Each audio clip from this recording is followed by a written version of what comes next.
And Lot ascended from Zoar and dwelt in the mountain, and his 2 daughters with him, because he was afraid to dwell in Zoar. He and his daughters dwelt in a cave, Genesis 19:30. Although the angels initially instructed Lot to flee to the mountain, his fear of doing so was surpassed by the terror he experienced as he witnessed the destruction of the plain, Genesis 19:17.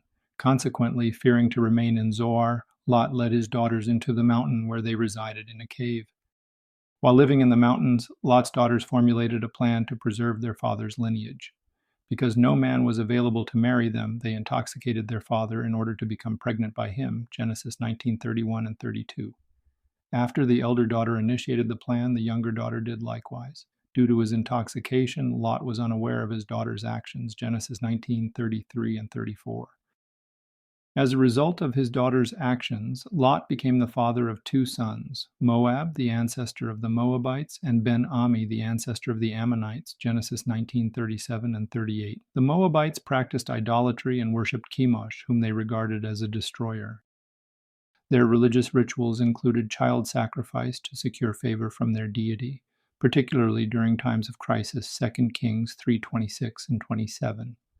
The Ammonites settled in the northern region near the Jabbok River and also engaged in idolatry, worshipping Milcom, Moloch, an idol associated with child sacrifice.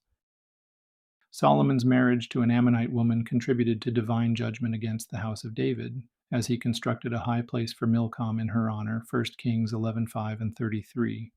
Because the Ammonites failed to provide food and water to Israel during the Exodus, and the Moabites hired Balaam to curse Israel, both groups were prohibited from entering the assembly of the Lord for 10 generations, Deuteronomy 23:3 and 4.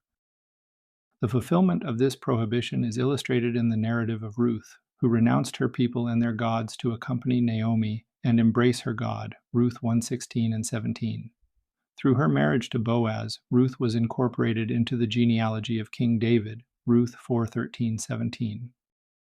Visit www.thechristianlife.org today to explore more grace-filled teachings, Bible studies, and resources that will strengthen your walk in the freedom of Christ.